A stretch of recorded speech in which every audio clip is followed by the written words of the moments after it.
and you'll enjoy that very much. So what I would like to do today, the topic, yes, Dory.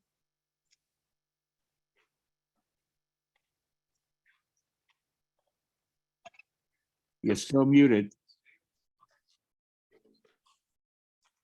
Can you hear me? Yes. Okay. A brief comment before I start teaching. Brief comment is, can you just explain on next Friday, the 23rd, when we light candles, what is the sequence between Shabbat and Hanukkah candle lighting? I ask every year and I forget every year. A wise and learned question that I'm delighted to answer. There's a particular joy that I get out of answering those sorts of questions. So there, as you know, there is a prohibition against lighting fire on Shabbat. Because I'm a rabbi, I'm going to give you a little longer answer to this question. Some of you may be aware that we have a mitzvah to light candles right before Shabbat. There is no such mitzvah in not just the Torah, but also in the Mishnah or even the Talmud. The mitzvah to light candles on Shabbat came about as a result of a good old rabbinic smackdown. That wasn't the official name, but a big fight with with a group called the Karaites. Karaites is the same root as Quran, and likro, which means to recite, and they were essentially, there still are Karaites, and they are what we would call fundamentalists, which I mean not necessarily in a derogatory way, but they are people who do not accept the oral Torah and only accept the written Torah. They return to the fundamentals. They accept only the written Torah. And they say, because it says in the book of Exodus, don't have any fire in your habitats on Shabbat, they say that you have to put out all candles and all fire before Shabbat, because you're not allowed to have any fire. The rabbis said that would make Shabbat dark, cold, and dreary, which, you know, as Errol was saying, when the snow comes and the heat goes off, it gets kind of dark, cold, and dreary. And the rabbis said, and so you're allowed to light fire before Shabbat and have it keep you warm. You're not allowed to fiddle with it, but you can light a nice big fire before Shabbat. And they wanted to sort of say, we are the rabbis and we're in charge, and those Karaite Jews are wrong. And so they said, not only do we permit this, but we're making it a mitzvah. And so you have to declare your fealty and your loyalty to the rabbinites, to the rabbinic Jews, and do so by lighting candles before Shabbat. And because, by the way, usually this is one other thing.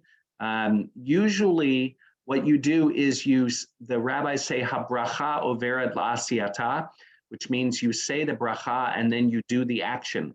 So if I'm going to eat an apple, first I say the blessing and then I eat the apple.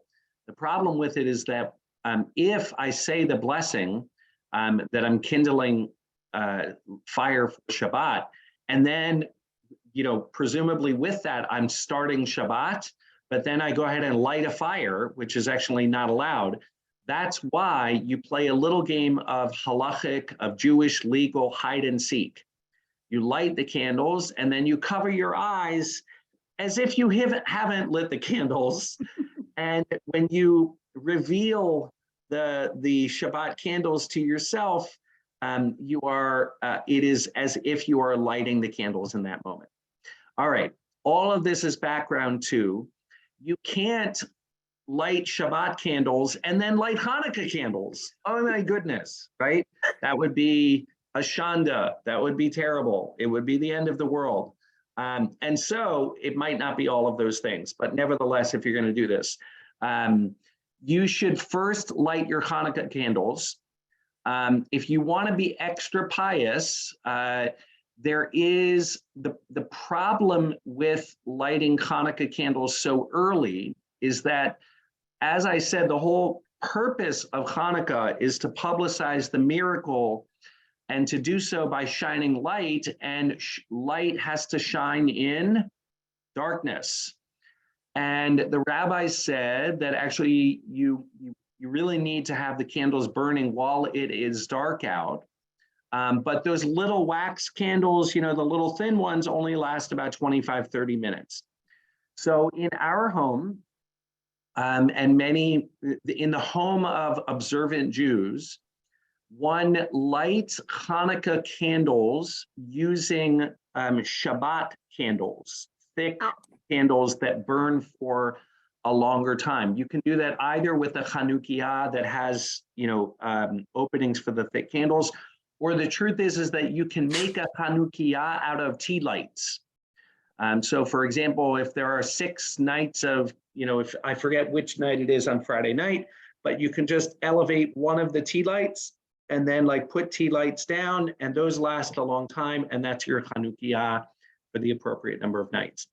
So you light those first. They should last for a couple of hours, and they should be in a place where they can be visible. And then you go ahead and you light your Shabbat candles. All right? And do you say Shechianu? You don't say with the Shabbat candles. One says Shechianu on lighting. Please let me when on the first night of Hanukkah, first night of Hanukkah, but the rest of the nights of Hanukkah, you only recite the 2 blessings. But not with the Shabbat candles. The Shabbat candles, you do not say Shechianu, you just say the blessing Shechianu v'kimanu, lahadlik ner shel Shabbat. Thank you for the response. You're very welcome. I am at your halachic service, here to try and provide as much information as I can. Thank you. The other mitzvahs, and then I'll take the question, Mom. This is kind of fun. The other, it's great for us to use this as a little Q&A. The other mitzvah with which we publicize the miracle of Shabbat is that we recite a full Hallel each day of Hanukkah in our prayers. And so in the morning at Minyan, there, you will hear a full Hallel sung. And then on Shabbat, it happens to be a 3 Torah Shabbat because it's Rosh Chodesh and Hanukkah. And so you have the Torah reading, and then you have a special reading for Hanukkah and a special reading for Rosh Chodesh. So if you are good at Hagbah, please make sure you show up to shul because we have a Torah for you. Yes, Mom, go ahead. Okay, for the latke makers, and this came about because we have cousins who are allergic to this, that, and the other thing. If you add cornmeal to your latkes in lieu of flour, it gives them a certain texture, and it's quite delicious. And gluten-free, presumably? Pardon? Is it gluten-free? Is that the reason to do it? Yes, I believe so. Yes, cornmeal is gluten-free. And if you're not gluten-free and you want to add a texture, you can also use matzah meal instead of flour. My mom studied cooking at some fancy schmancy place in Paris, so she's got some game in this department. Now I'm going to move us away from matzah recipes and towards our Torah learning for the day. Unless people have other questions about the holiday of Hanukkah, with which I can be helpful. Actually, one more thing before we jump into our Torah learning. Alan mentioned that we have some special learning going on at Bethel in January, and we really do have some wonderful things coming up. On Shabbat, January 7th, I will be still in Israel finishing up the last winter of my Hartman Fellowship, the last winter session. But on January 7th, those of you may have known Shalom Goldman. He is a professor of religion. He was at Duke University, originally at Emory. He's now at Middlebury, where his wife, Lori Patton, is the president of Middlebury College. He's my chavruta. He's going to be presenting from 1 to 2 o'clock after services, a session on the poetry of Yehuda Amichai in memory of Rabbi Sager. He is a wonderful teacher, and that should be a great session. So that'll be 1 to 2 o'clock on Saturday the 7th. The weekend of January 20th and 21st, we have a scholar in residence. Her name is Malila Hellner Eshed. She is a wonderful, one of the world's leading scholars in Kabbalah and Jewish mysticism and Chassidut. She was a dear friend and teacher of Rabbi Sager's, and she will be doing a scholar in residence weekend. We'll have a dinner on Friday night. She'll speak a little bit during services. And then the next morning, she will be doing a Devar Torah and also teaching after services in that 1 to 2 o'clock slot as well. And then additionally, for people who have some flexibility in their schedule, Monday, Tuesday, and Wednesday of that following week, the 23rd, 24th, and 25th, we're going to have sort of a yeshiva week where we will start each morning with morning minyan. We'll have a little breakfast, and then Malila is going to teach, and we'll do chavruta study basically from 9:30 until noon each, or possibly even till 1 o'clock each day that week. And so if you're able to join us, the theme of the learning that week will be Zocher Chastei Avot. We describe God as remembering the acts of loving kindness of our ancestors. And we'll explore what does it mean to describe God that way, and also what are the ways in which we should remember the loving kindness of our ancestors as well, and how might that inform our spiritual lives. So that's your little Bethel announcements, commercials. There are going to be some other possible things coming up. I'm trying to work with Councilman Mark Anthony Bolton, who just got back. He's a Durham City Councilman. He just got back from a trip to Israel, and he and I are going to try and have a public conversation about our respective trips to Israel, and a few other things on the docket.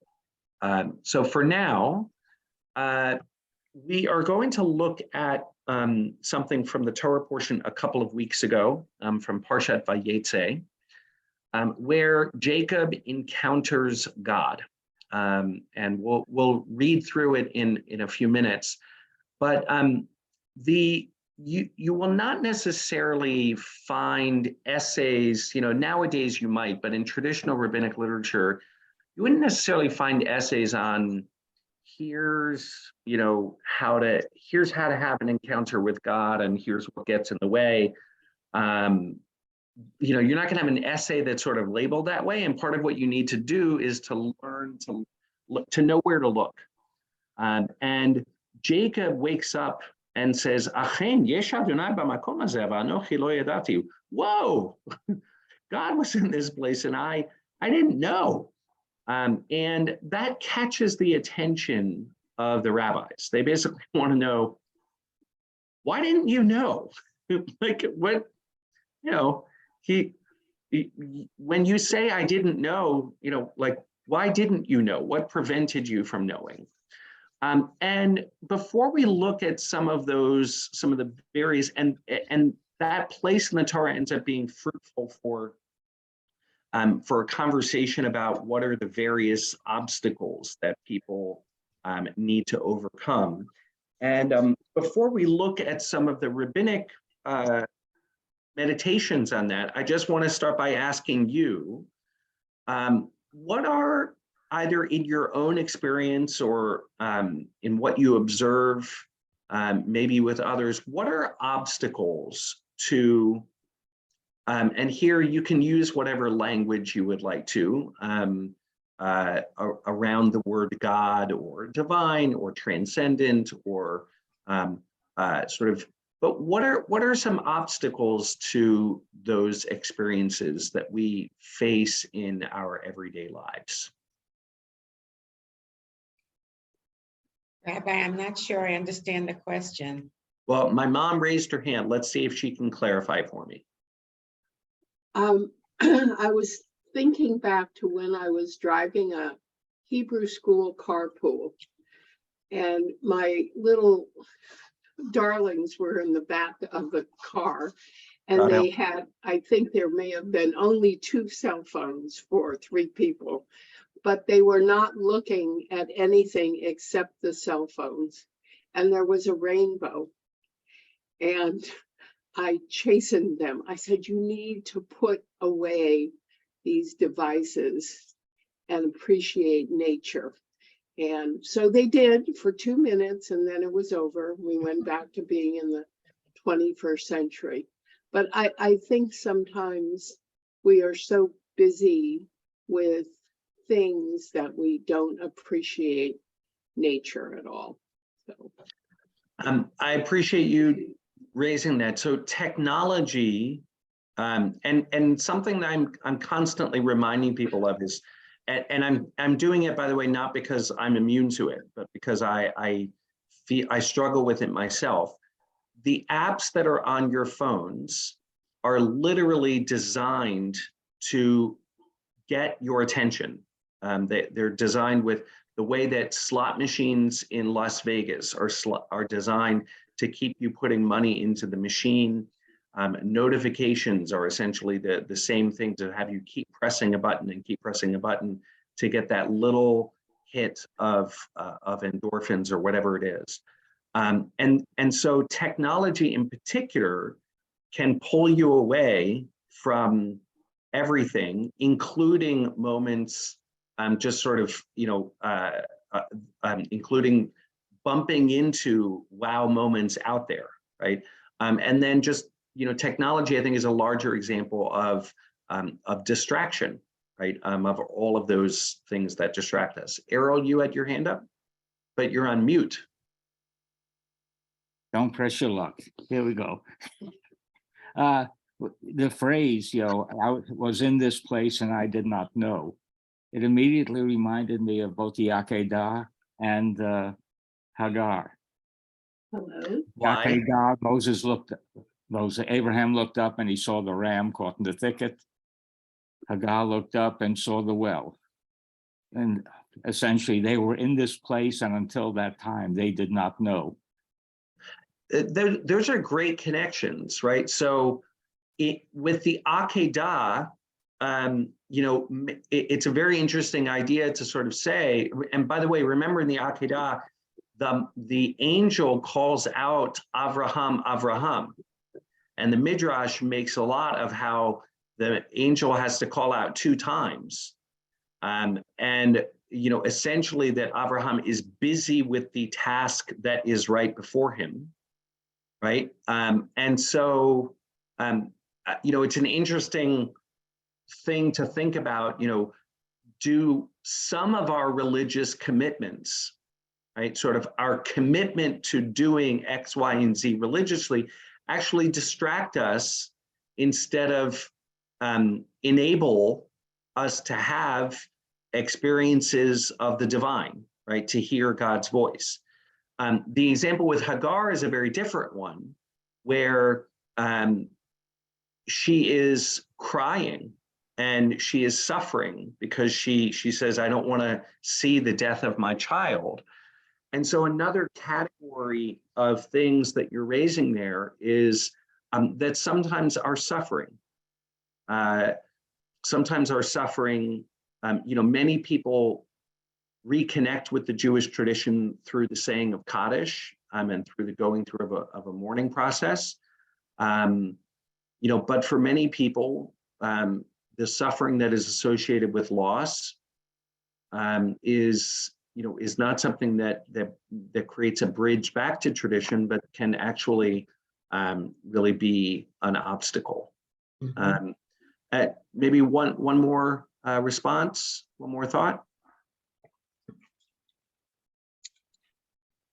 Well, I'm going to share my screen. And for a second, you're going to see my calendar because there's nothing secret on my calendar, but eventually, here we go. I will show you this screen and I'm just going to read for you this passage, okay? And it's the Hebrew's good enough. It's probably worth reading in the Hebrew too.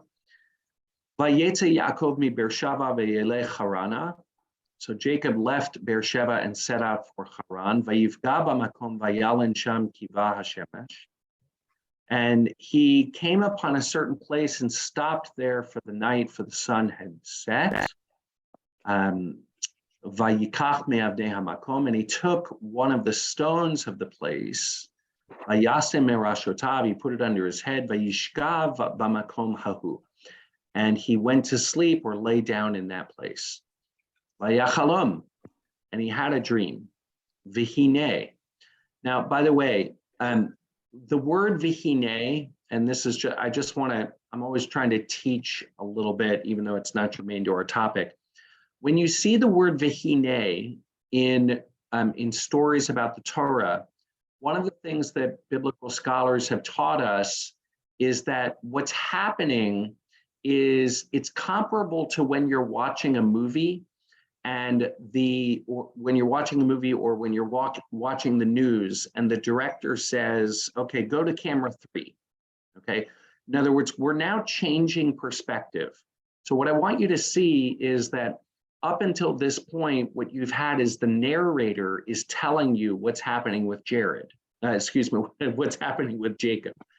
But now when it says vihine and behold, you can think of this as camera 3, right?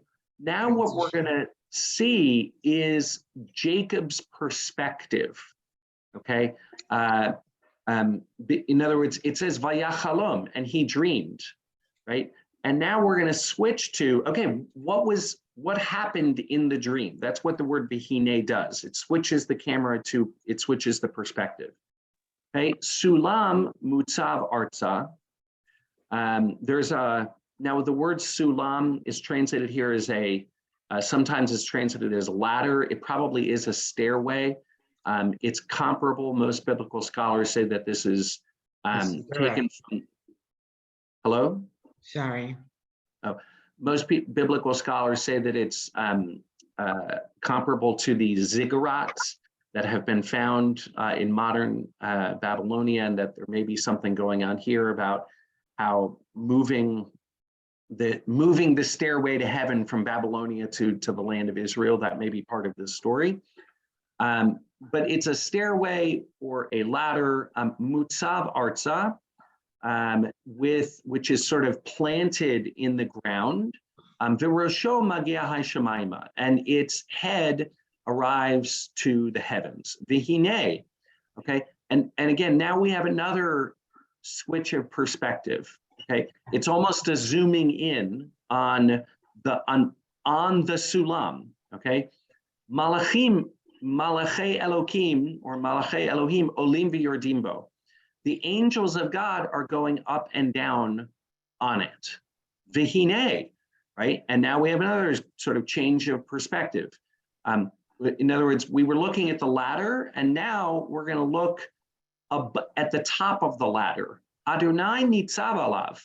Adonai is the word mutzav and nitzav are the same thing.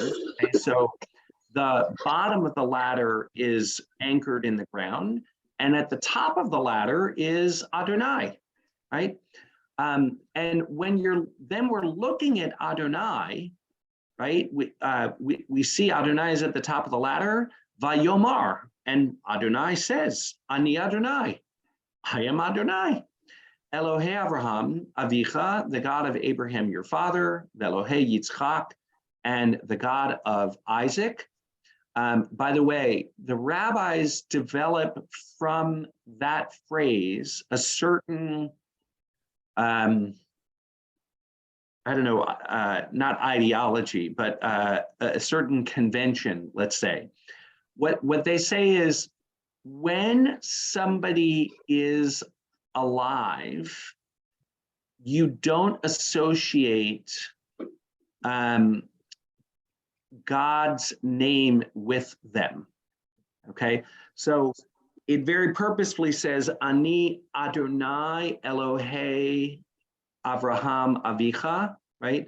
I am Adonai, the God of your father Abraham, because Abraham at this point has died. But then it just says Velohei Yitzchak, right? God of Isaac, but not Adonai, God of Isaac. It doesn't repeat it. And the rabbi said that's because Isaac is still alive. Okay. Yeah.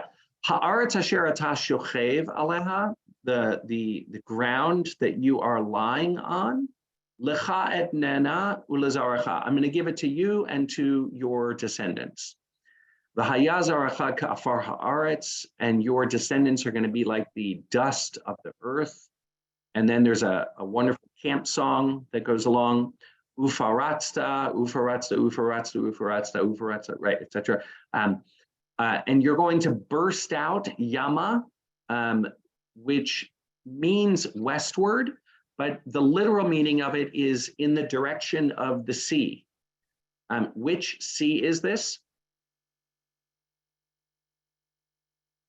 Which sea is to the west in the land of Israel? The Mediterranean. The Mediterranean, okay?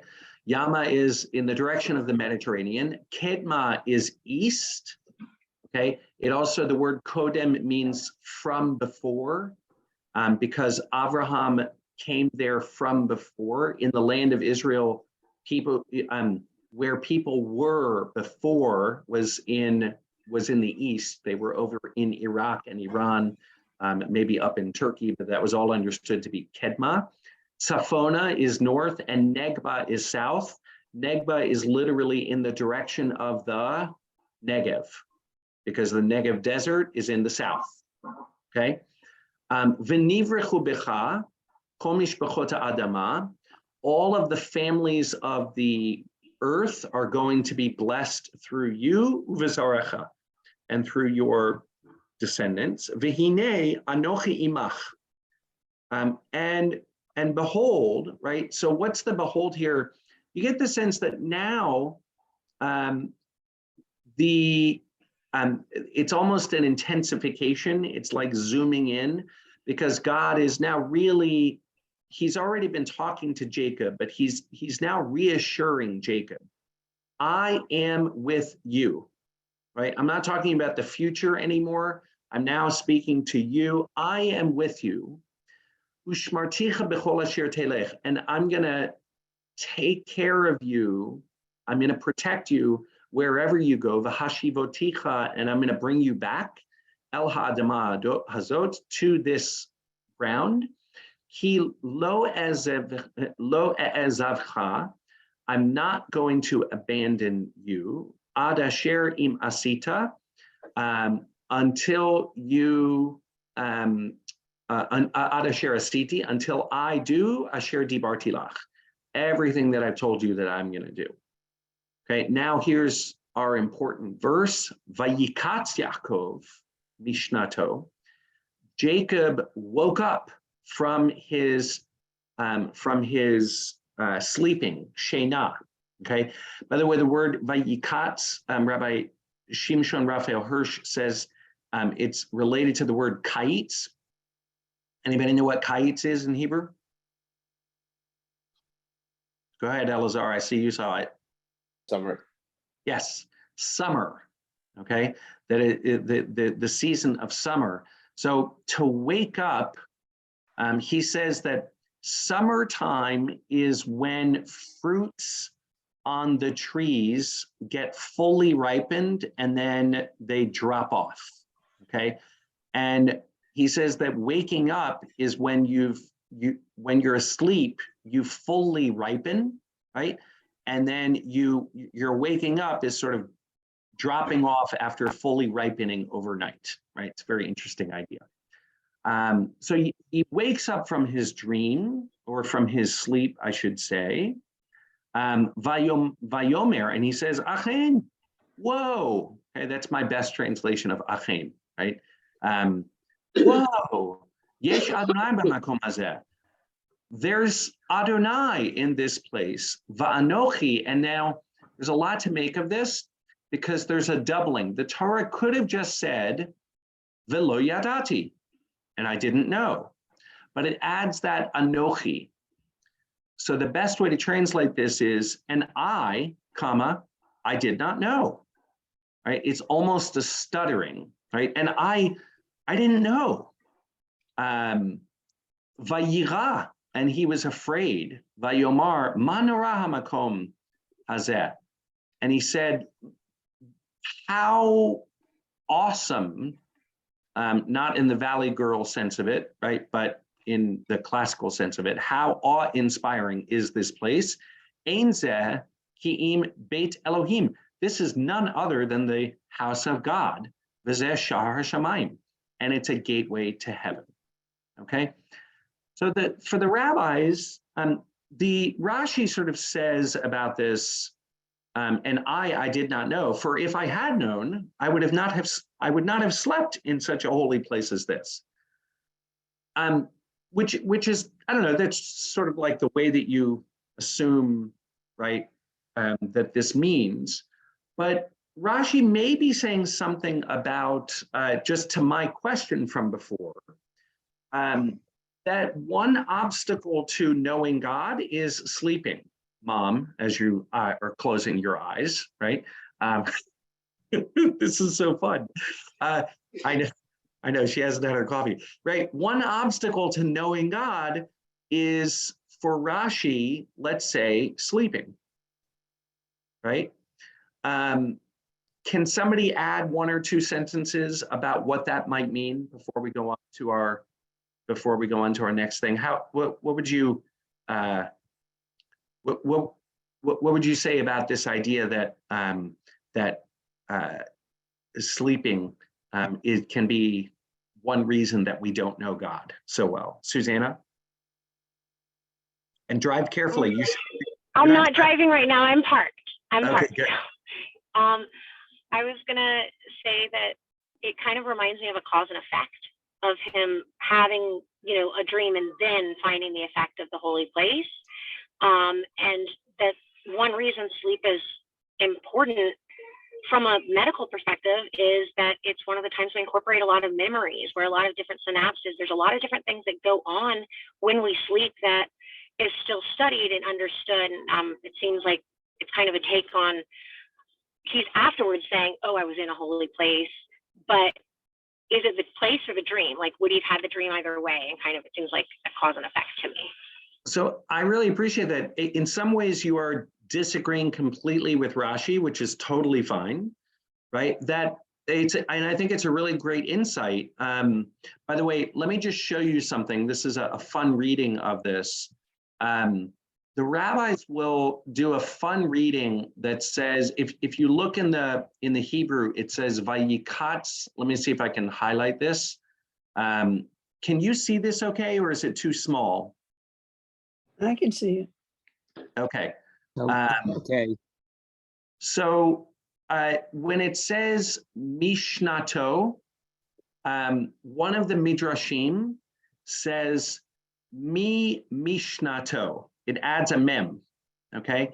So instead of he woke up from his sleeping, Mishnato, Mi Mishnato means from his learning, from his Mishnah, okay? And that rabbi is saying, that Midrash is saying, actually, sometimes what happens is your learning prevents you from having an experience of God because you're not sleeping, right? In other words, and this moment is associated with the founding of Ma'ariv, okay? The very creation of the Ma'ariv service, of praying in the evening time. And at a larger level, it's this idea that you can actually experience God in darkness, that you can experience God, perhaps, as Susanna said, in sleep, because because sleep is a time when learning in the Jewish tradition is about figuring out what categories does everything go into, right? Well, how do I understand this? How do I understand this? Right? It's in many ways, it's about controlling the world, controlling your reality. And there's a whole way, and that is one way of getting to know God, but there's a whole other way of getting to know God, which comes from, I need to let go, right? Because and it's interesting, science has sort of shown us that there is important reorganizing of information, sort of cleaning out of your brain, letting go of certain things and reorganizing and holding on to other things. All of that happens when we are in the process of sleep, right? That we know scientifically, and that may be the case here. Rashi is saying something different, right? Which is, hey, like if you had, Jacob would not have gone to sleep had he known that God was there, because there's something about, about sleeping, which is a problem, right? Judy, you raised your hand? Yes, I did. So actually, and maybe I'm misinterpreting, but that actually bothered me a little, what Rashi had to say. It suggested overzealotry, that somehow sleep becomes a negative because it interferes, as opposed to a positive, because it's necessary for us to be aware of God, actually. Otherwise, we would be too sleepy to do so. I mean, what did he mean by saying that? Did he suggest, as I say, that sleep was a negative because it interferes with our perceptions of God and learning and Judaism and all the rest of it? Well, I think at a base level, and this is something that we can think about, right? Is there something disrespectful about sleep and holy spaces, right? When I was growing up, we used to have lock-ins at the synagogue. I mean, not that I went to a whole bunch of them, but I did go to some of them. And it's a very interesting question. Like, should you, is it respectful to lie down and sleep in a synagogue, right? In a sanctuary, right? And why not? Because in the sanctuary or in the synagogue? That's two different things. No, in the sanctuary. And let's just sharpen the question, right in front of the ark, right? Is there something? It's not the place for it. Okay, so part of it can just be, well, look, no, that's not the place for it, right? But if could it? Oh, sorry. Could it also be like, I'm thinking about, and I'm blanking on the holiday name, in the summer before the new year when we're all sad and it's dark and we're on the floor. It is appropriate to be in the sanctuary then on the floor. It's appropriate on Yom Kippur when we sprawl ourselves out. So I think less of the place and more of the time when I think about the sacredness of our placement and sleep. It's not that it couldn't ever be, but more maybe it's something that we should be careful with. And maybe part of it has to do with you're also vulnerable when you're asleep. And by being asleep somewhere where God is, well, what if someone who does not believe in a monotheistic God were to target that area? That could be at least one reason to explain the cautiousness. Well, I mean, I appreciate you raising these ideas that, like, there are holidays, right? Tisha B'Av and Yom Kippur, when we do actually lie down on the ground, right? And remember that this passage says a couple of times, you're lying down in this place. Is there something disrespectful? About, it's one thing to lie down as we do on Yom Kippur to prostrate ourselves, but then we're doing that with sort of this incredible awareness. I'm actually lying down because I am totally giving myself over to God's presence and in the world on Yom Kippur, and I'm completely surrendering myself. That's very different than, right, than just sort of like lying down and being like, oh, I'm just going to go to bed, right? I think that Rashi is sort of saying, look, there's, when you are sleeping, you are specifically not paying attention, right?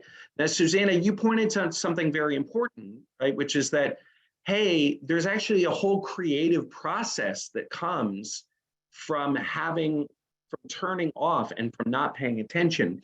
I think Rashi here is pointing to, when you're not paying attention, like at a very crass level, the rabbis will talk about, how people pass gas in their sleep, how people, their hands touch in private parts or in whatever places when you're sleeping, and how there's actually just sort of like a loosening of things that happens that may be inappropriate to a holy space.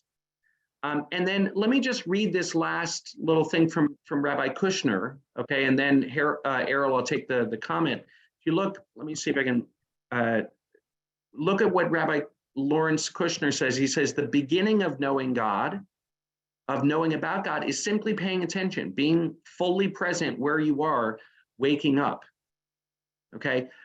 Mom, this comes back to, to what you were saying about, about the phones, right? That part of what the phones do is they lull you to sleep. They take your attention away from, hey, there's a rainbow, right? Look, right? But if you're sleeping, either literally or figuratively, right, you're not open to all of those things, right? Errol, go ahead.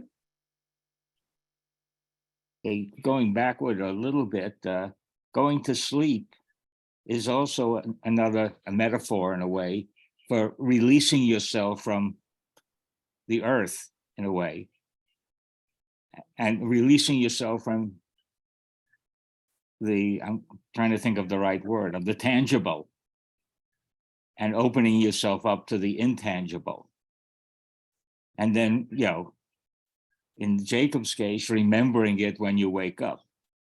Yeah, and if I go back to, just very practical things, the phone, right? This is all about productivity, right? This is all about the tangible, right? And, Mom, it's a great example, right, of where in your lives do you create space for the intangible?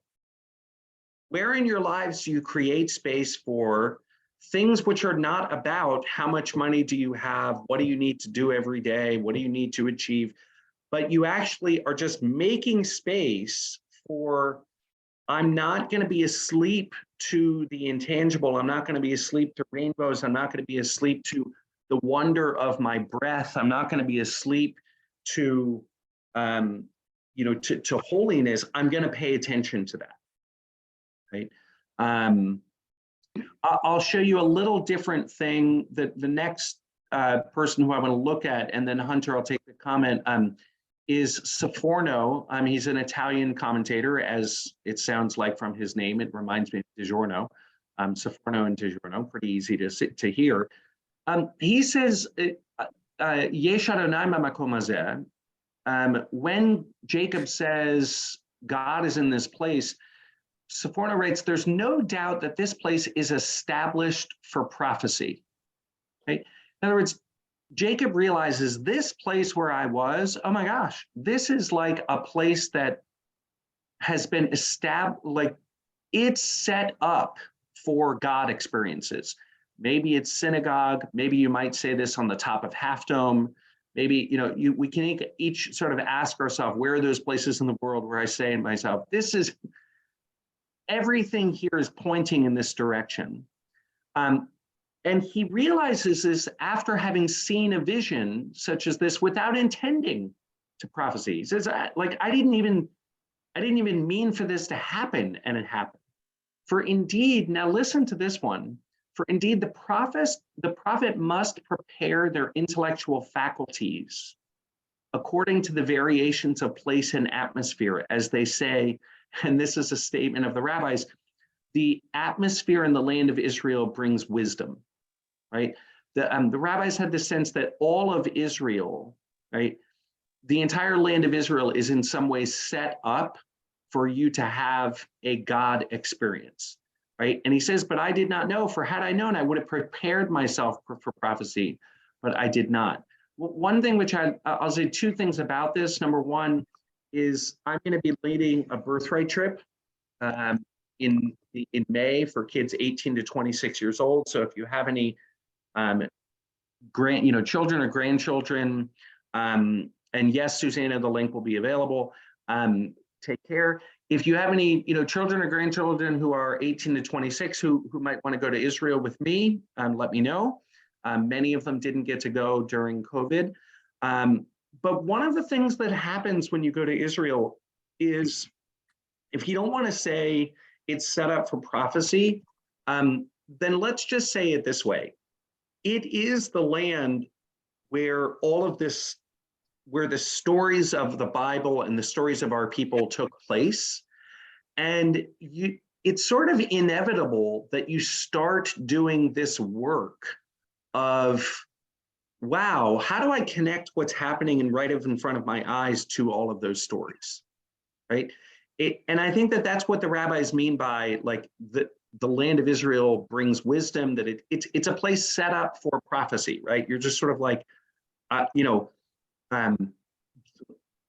inevitably, I need to start doing this work of connecting all of these ancient stories to my experience and what is my relationship to those.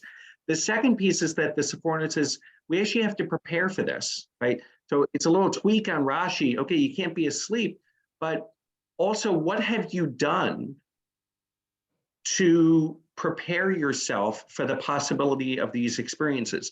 What we didn't do today, but we often do in many classes, is say a bracha, right? We can say it now. We have not lost the opportunity. Baruch atah Adonai Eloheinu melech haolam asher kidshanu b'mitzvotav v'tzivanu la'asot b'divrei Torah.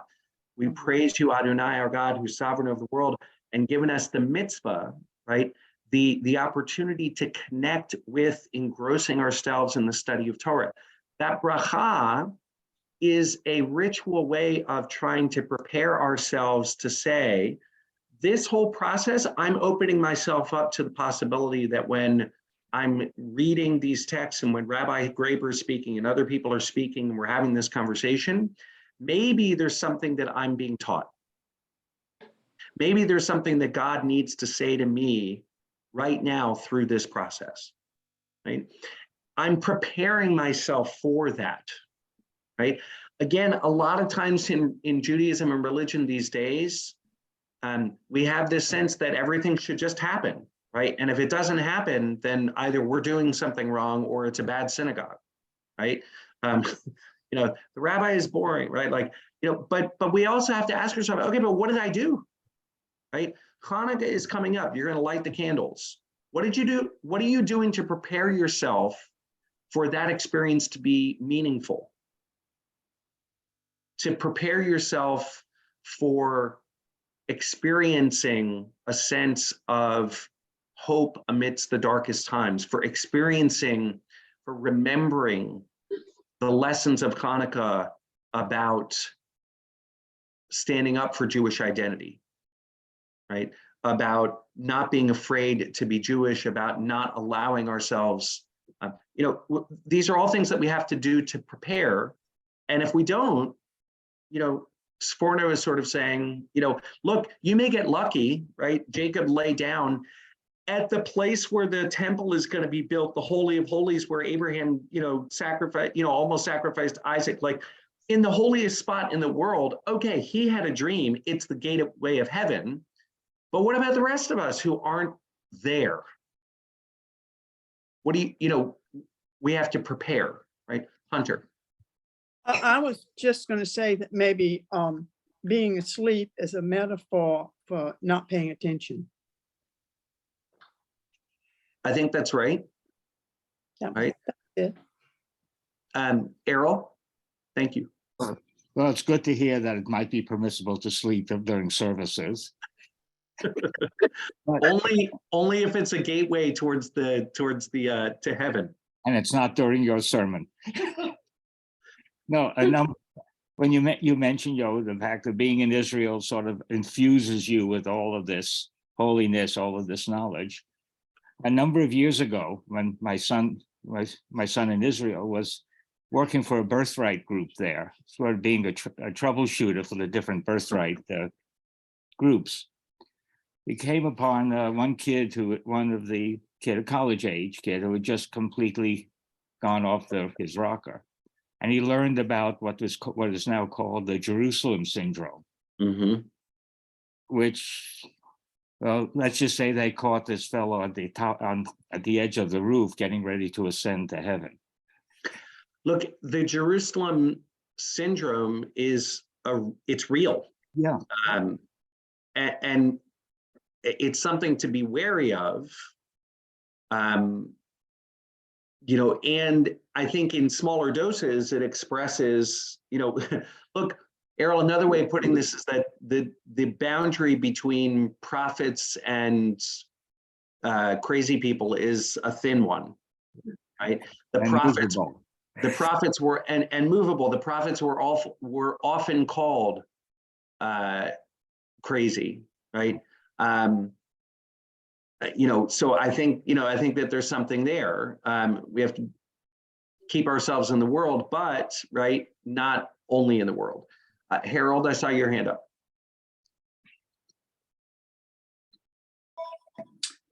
Hi, I wanted to, first say I was having internet problems earlier, which is why I dropped off. But about sleep, there's another aspect to sleep though, which is that one is also open to dreams, and dreams is a way of connecting to God. So I'm reminded of Maimonides, who argued that many of the scenes in which there was communication with God in the biblical scenes were actually dreams. So sleep has this, yes, not paying attention, but also being open to other things. I really appreciate that. I think that sleep is, on the one hand, as Hunter said, it can be not paying attention. But on the other hand, there is a way to be alertly sleepful, right? In other words, after your dream, I mean, there are many traditions, and Judaism is one of them, that says, pay attention to your dreams, right? Go to sleep and be open to the experience, not only to sort of from a health perspective, allow yourself, value sleep, allow yourself to be rejuvenated, but also pay attention to what may be revealed to you in your sleep. I would say, hold that lightly, right? None of us truly understand the meaning of our dreams. None of us are prophets and in that respect, but that doesn't mean closing ourselves off completely and saying, it's just a bunch of gibberish. I want to do 2 more responses before we finish up. I'm going to share my screen again. This one, and by the way, there's a whole book that I'm drawing on in case it's not obvious. The book is called God Was in This Place and I Did Not Know, and it's written by Rabbi Lawrence Kushner, and he sort of walks through a bunch of different approaches to this. I'm selecting a few of them. And this one, I'm going to read to you. The verse literally reads, "Surely God was in this place and I did not know." The sense is, and me, let me put it, the sense is, and me, I did not know. But the I in Hebrew seems redundant, unless, of course, you assume, as Jews have done for millennia, that God doesn't waste words. The simple extra I, which the school of Kotsk identifies as ego or conceit, leads Pinchas Horowitz to an important insight. Okay, and here's what he says. It is only possible for a person to attain that high rung, I think it should be rung, of being, of being able to say, surely God is in this place. When he or she has utterly eradicated all trace of ego from his or her personality, from his or her sense of self, from his or her being. The phrase "I did not know" must mean my I did not know. And so when you read this, it's God was in this place because my I did not know. That's how the Horowitz and the School of Kotsk is reading this. You want to know why Jacob finally had an experience of I? Because he forgot about an experience of God, because he forgot about his I, right? He finally destroyed his ego and moved beyond his sense of conceit. The beginning of true piety is not so easy, whispered the Kotsk. You must subdue your ego and call yourself a liar. It could make you lonely and a little crazy, a crazy man about God. You understand me, right? We were talking before about crazy people. Yes, I think so. God was here all along. And the reason I didn't know it is because I was too busy paying attention to myself. Religious life demands constant vigilance against the schemes of our egos, the little I's, to supplant the divine. So according to the Kotsker, right, the obstacle to knowing God here is our egos. And the way, well, let me ask you, if you accept this, then what are the things that you need to do in order to know God, in order to have those divine encounters? Okay? If the obstacle to knowing God is sleep, then you need to wake up. If the obstacle to knowing God is distraction, then you need to pay attention. If the obstacle to knowing God is actually that you're, too awake, then you could say you need to sleep, and you need to. According to this, what are the practical things that we should make sure to be doing in order to have an experience of the divine?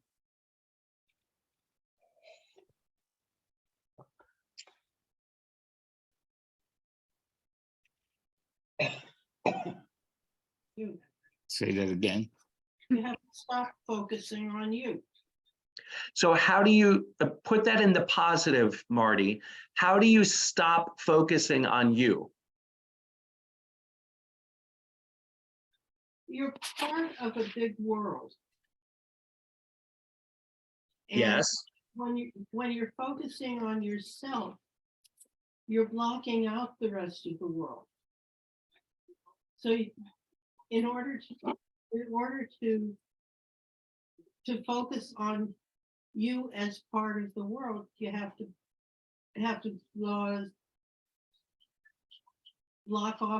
block out your own ego and your own sense of self-importance.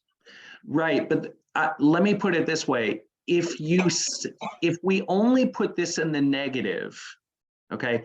Kushner has another great. He makes this point in another place in the book where he says, if you want to win a racquetball match, you know what you do?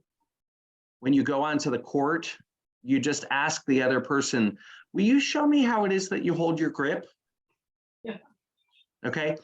Because the person is going to spend the rest of the match thinking about, oh, how do I hold my grip, right?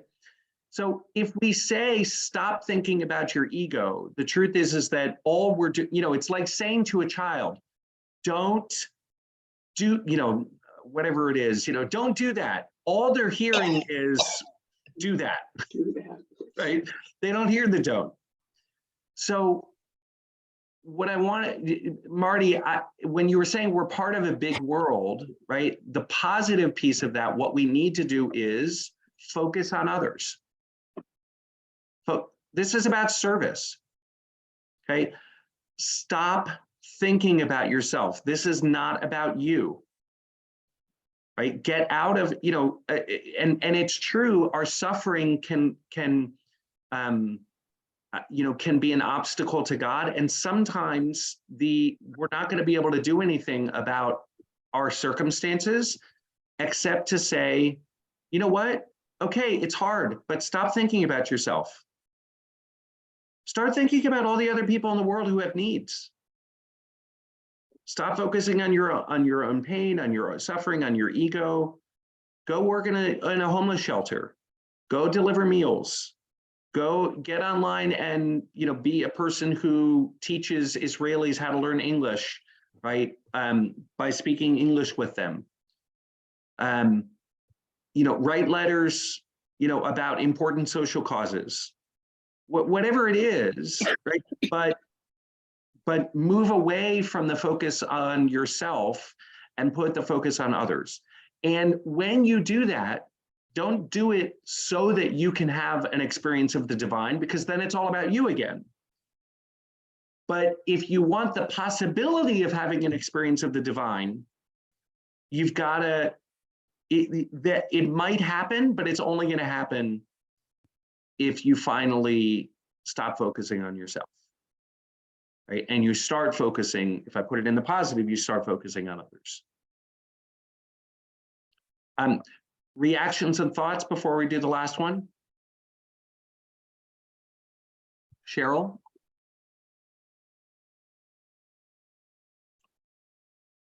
You're muted. Okay.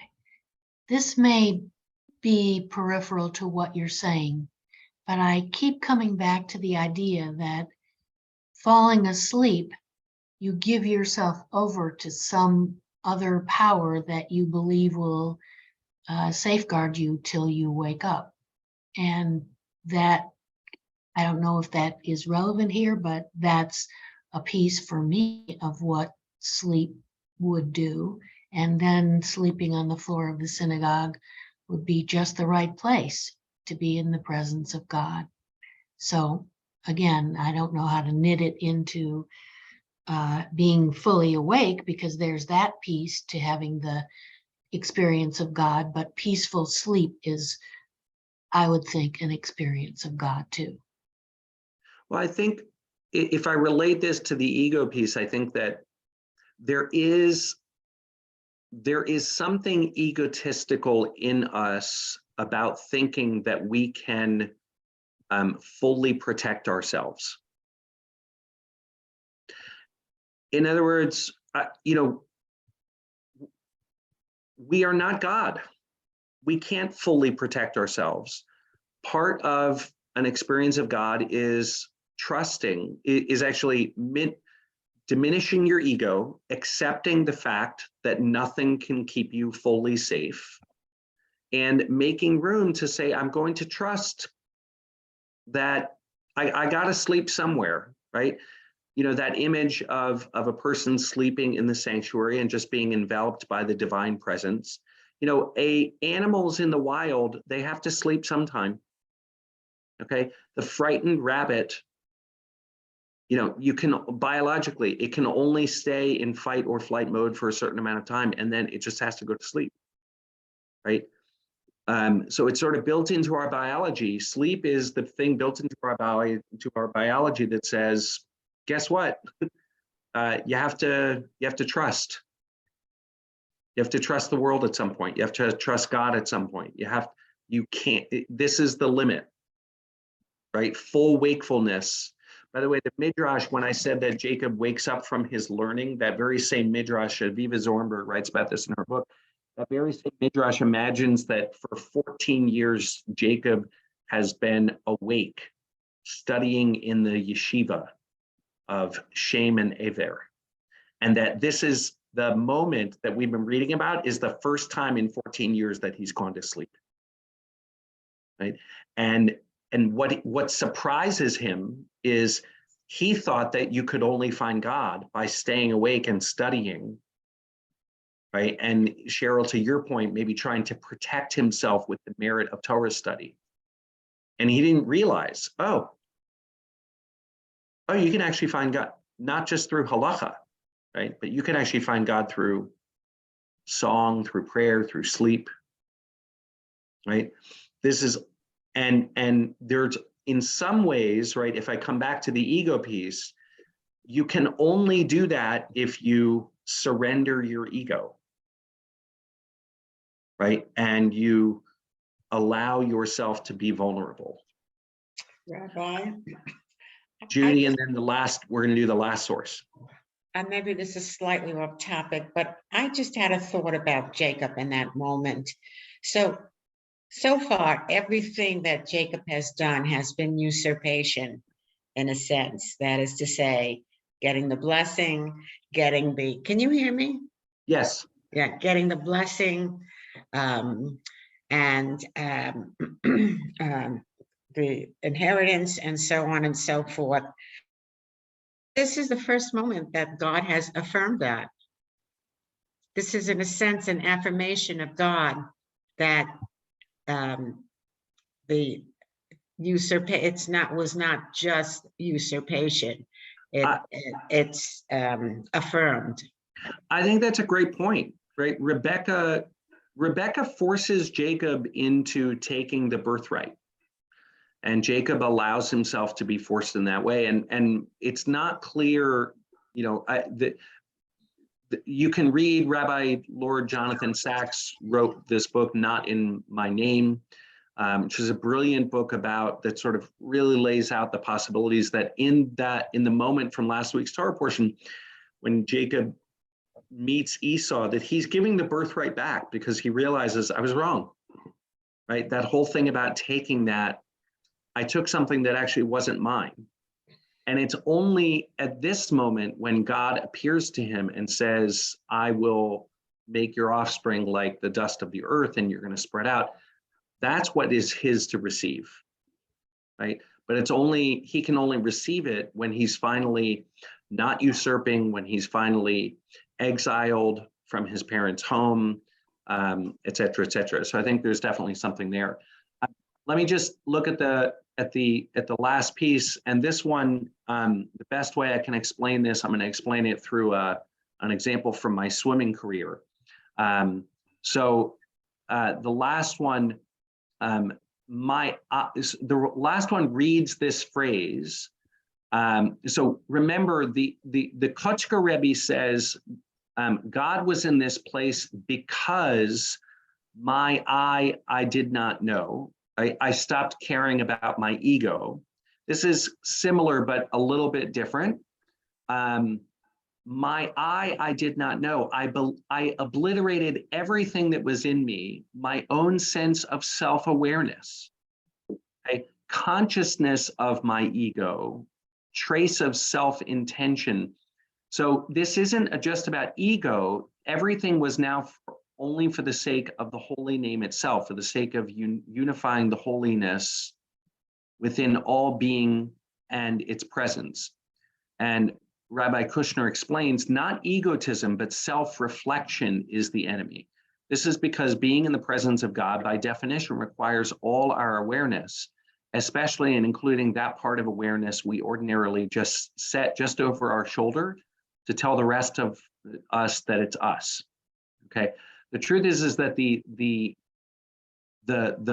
racquetball example actually works a little bit better for this, because when you tell the other player, when you ask the other player how he holds his grip, he's now not playing racquetball, he's playing racquetball while thinking about how he holds his racquetball grip. And those are two different things. For me, when I was swimming, it was junior year of high school. I was at the Junior National Swimming Championships.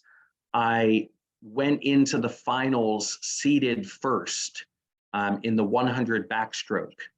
And my coach, I don't want to blame it on my coach, but when I talked with him about how I can be sure to finish strong in the race, we talked about how there's a certain point in the backstroke recovery where you can start to slip and sort of throw the water out to the side instead of pulling all the way through.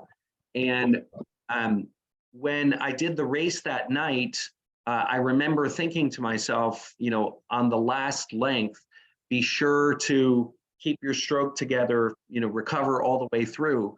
And I went from being first to third in that race. And I was debriefing with my coach afterward. And I said, what did you see? And he said, well, your first 3 lengths were great, but in the last length, your stroke fell apart. And the reason that my stroke fell apart is because I was thinking about, I wasn't swimming. I was swimming while thinking about making sure that my stroke doesn't fall apart. And those are 2 different activities, right? One of them is you're doing the activity, and the other one is you're doing the activity thinking about the activity that you're doing. That's what Rabbi Kushner means when he says, especially and including that part of awareness we ordinarily set just over our shoulder to tell the rest of us that it's us. Hi, it's me. Right. By the way, it's the problem with, I mean, I love communal prayer, right? But it's the problem with communal prayer is that we're too often too self-conscious. How do I look doing this? Right? Instead of, I'm doing this, right? Because there are other people around. It's natural, right? It's one of the reasons that I like to put the talit over my shoulders, but then I sort of say to myself, am I doing this, so that people will see that I'm putting the talit over my shoulders, right? And is there a certain point where you can just sort of say like, yes, I'm in community, but I just want to do this, right? And it's not easy, right? I would say 95% of the time, we don't achieve that level of lack of self-reflection. But what this last source is saying is that if you want to be in God's presence, right? Yesh Adonai b'makom hazeh, va'anochi lo yadati, and I did not know. You have to forget about your I. If you want to be in God's presence, you know what you have to do? You have to be in God's presence. Don't do anything else, right? You can actually do it anywhere, right? But you have to be fully present in doing it. And how it is that you get there, the truth is that I think that there are different means of getting there. A lot of people, Judaism, I think, is sometimes seen as hard because a lot of the way that one of the primary ways of getting there in terms of Jewish communal prayer is the saying of a lot of Hebrew words. And I don't think the rabbis had a sense that we're supposed to focus on the meaning of all of the Hebrew words that we say. I think we're supposed to get into a flow. We're supposed to get into a rhythm. When we say Yitkadav Yikadash Shmei Rabbah, B'Yamad Yivach Yiruteh V'Yamich Malchuteh, B'Chayechon V'Yamechon Chayed Efo Beit Yisrael B'Agalav Yizman Karev V'Yimru Amen. I think the power of that, I don't care what the difference is between Yit Kadal and Yit Kadash, between may God be sanctified and may God be holy, right? You're actually building up rhythm, right?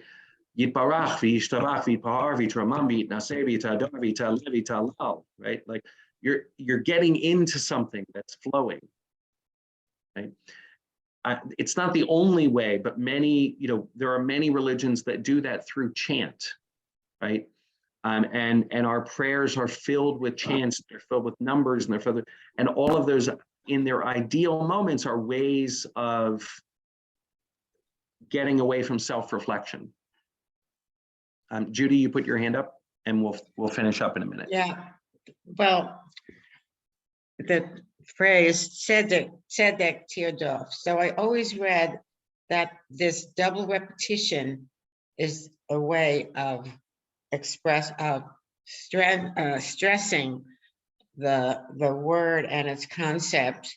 Is it possible that the double I is akin to the double tzedek, and that it's stressing the I aspect of what he's saying?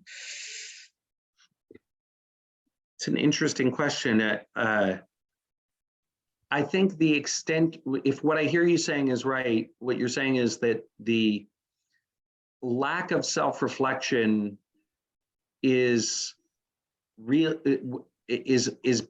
by focusing on yourself. In some ways, you're becoming unaware of yourself. You're not focusing on anybody else. You're just being present in the moment.